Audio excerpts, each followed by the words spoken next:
Hola, buenos días. Mi nombre es Delio Maña. Soy estudiante de quinto año de gerencia de empresas y les voy a hablar un poco de los temas unidos que hemos visto en las clases de tributación y la gerencia.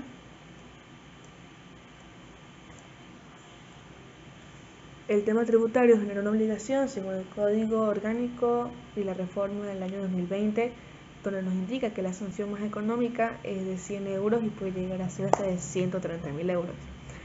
Existe incluso la posibilidad que un contribuyente sea nombrado especial. Este paga distinto a los contribuyentes ordinarios, que es como que una de las diferencias puede ser el anticipo del IVA, que esto hace que se genere una disminución de la liquidez en caja. Ahora con la liquidez en caja, quiero decir que a consecuencia de estos anticipos, la empresa tiene menor liquidez para maniobrar todas las decisiones financieras que se consideran. Esto genera la necesidad de revisar y planificar de nuevo todas las compras y toda la estructura de costos de la empresa. Incluso, por ejemplo, no comprar cada 15 días porque incluso se debe pagar este anticipo. Todo esto son decisiones gerenciales. Ahora, ¿qué es un pago anticipado? Como su nombre lo dice, es un pago que se hace por adelantado. En Venezuela, como estamos viendo un proceso de devaluación constante, al momento que ese valor pagado anteriormente es devuelto, ya ha perdido parte de su valor. Los 4 estados financieros son el balance de situación financiera, el estado de resultados, el estado de flujo efectivo y el movimiento de cuenta patrimonio, sin dejar de lado lo que son las notas revelatorias. Ahora vamos a ver un poco lo que es el concepto de indicadores, que según Héctor Evio y Cristina Asis, un indicador es un instrumento que provee información de una determinada condición o el logro de una cierta actividad o un resultado. Un indicador debe representar una relación entre las variables. Esto porque sin un punto de comparación no se puede establecer si hubo algún cambio, alguna mejora, alguna desmejora. Entonces, estos suelen ser construidos como una comparación entre dos o más tipos de datos que se entregan en una medida, puede ser cuantitativa o puede ser cualitativa. Normalmente son cuantitativas. En cuanto al índice de precios al consumidor, estos fueron hechos principalmente para lo que es Caracas. Es un indicador económico, como ya vimos que son los indicadores, que tiene el objetivo de medir y valorar todos los precios de un determinado o predeterminado conjunto de bienes y servicios sobre la base de presupuestos familiares que se adquieren de manera regular y la variación mensual del precio de cada uno respecto a una muestra anterior. También mide los cambios en el nivel de precios de una canasta de bienes y servicios de consumos adquiridos por los hogares. Ahora vamos a identificar la canasta básica, que es un conjunto representativo de los bienes y servicios seleccionados para analizar la variación de términos. El índice de precios al consumidor debe ser representativo y confiable. Debe ser la muestra, debe ser tomada de manera aleatoria y que cubra la mayor población posible. A su vez debe ser comparable tanto temporal como especialmente con otros índices de precios al consumidor de otros países y otros periodos. Este índice de precios al consumidor suele generalmente usarse como indicador de inflación, de inflactor de las cuentas nacionales y estimador de costo de vida. Debemos también tener en cuenta que este índice varía de acuerdo al país y la región y generalmente se refleja porcentualmente para así expresar de manera más clara la alza o baja de precios. Los elementos más básicos de carácter básico es la cantidad de artículos y los precios de los artículos. Ahora vamos a hablar del Índice Nacional de Precios al Consumidor, que su principal diferencia entre el índice de precios al consumidor y el índice nacional es que este sí toma todas las regiones del país, no solamente la ciudad capital.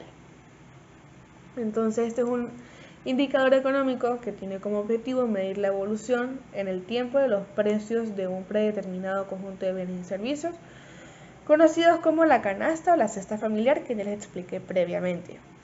Este también mide la inflación Y el Banco Central de Venezuela con el INE son los encargados mensualmente de hacer los cálculos y difundir la información de todos los años. En teoría este debe ser actualizado, pues aquí actualizado cada 10 años, pero no se ha cambiado desde el año 2007. No se ha restaurado, de alguna manera de decirlo. El índice nacional de precios del consumidor debe ser representativo, confiable y comparable. Es importante por su impacto económico, ya que los incrementos salariales, los montos de jubilaciones y las prestaciones de seguridad social, como los pagos de intereses, incluso los alquileres. Ahora, ¿por qué es importante el índice nacional de precios del consumidor, la tributación y todo esto de la gerencia, como lo mencioné anteriormente? Lo que es el impuesto sobre la renta establece que el ajuste por inflación constituye uno de los elementos fundamentales que deben formar parte de la base disponible, como el patrimonio neto al inicio del ejercicio como base de la variación ocurrida en el índice nacional de precios del consumidor. Ahora, en cuanto a la moneda nacional, pues actualmente la moneda nacional es el bolívar digital. La valoración de estados financieros. El ajuste fiscal, que es que una empresa no solo gana dinero por comprar o vender, sino por la utilidad fiscal que puede generarse de las partidas no monetarias reflejadas en el estado de situación financiera. La más común es la de propiedad, planta y equipo, que por la reconversión puede costar casi que nada. Entonces por eso debemos repreciarlo en base o guiándonos del INPC para que este nuevo valor nos genere una utilidad. Los principios de contabilidad generalmente aceptados, PCGA, que son legalidad, generalidad, capacidad económica, progresividad, igualdad, justicia y no confiscatoriedad. Ahora, si nos preguntamos qué es lo que hace la Federación de Contadores Públicos, es hacer una adaptación a lo que es los principios de contabilidad. Existe una Federación de Contadores Públicos Internacional, que es la IFAC y IASB.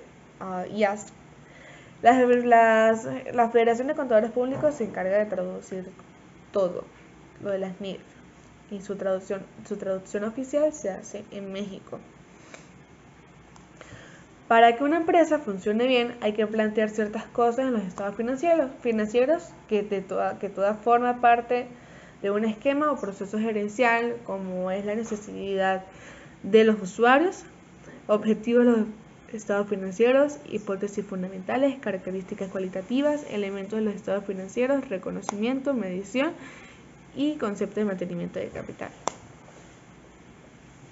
Hay información financiera que no solo es importante para los accionistas, sino también para la comunidad en general. Hay posibilidad de tener nuevos inversionistas, por eso se debe entender información financiera para que esté consolidada y adecuada a los principios de contabilidad y medir la capacidad de pago.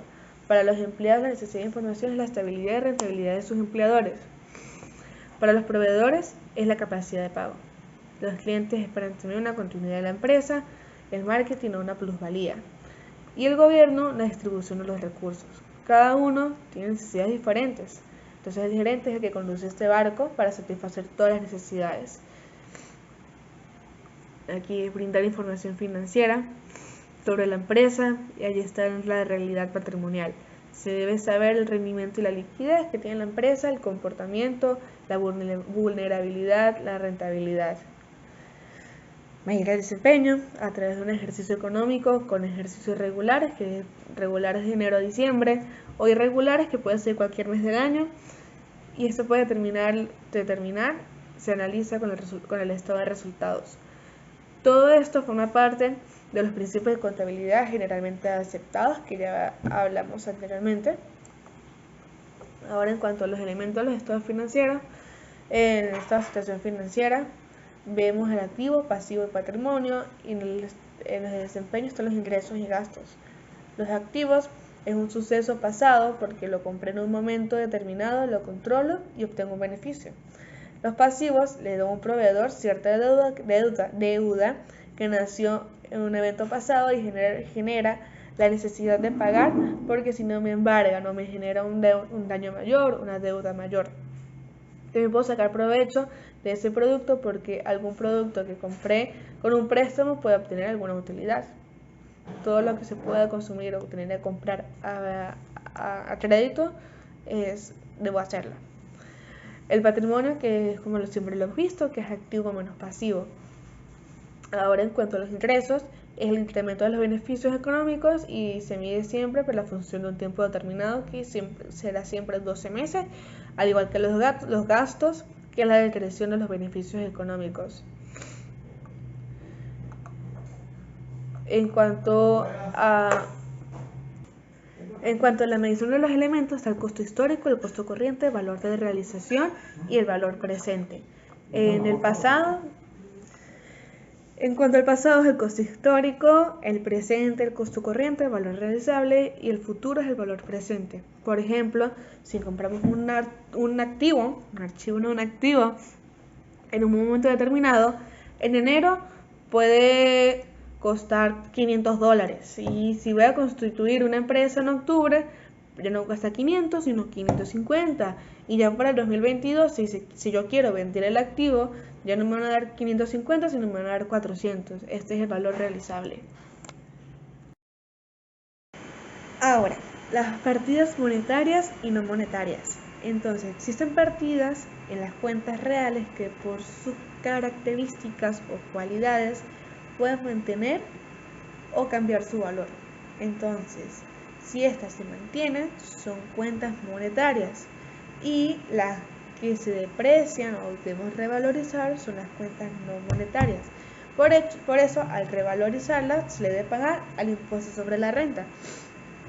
Entonces, por ejemplo, los activos monetarios que no cambian su valor puede ser caja, puede ser banco, y los activos no monetarios, que es decir, cambian su valor, y para hallarlo necesitamos el INPC que hablamos previamente, pues principalmente es propiedad, planta y equipo,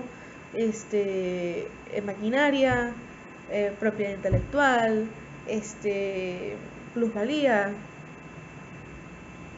Entonces, en estas cuentas de activos tenemos varias cuentas que dependen si es monetaria o no monetaria.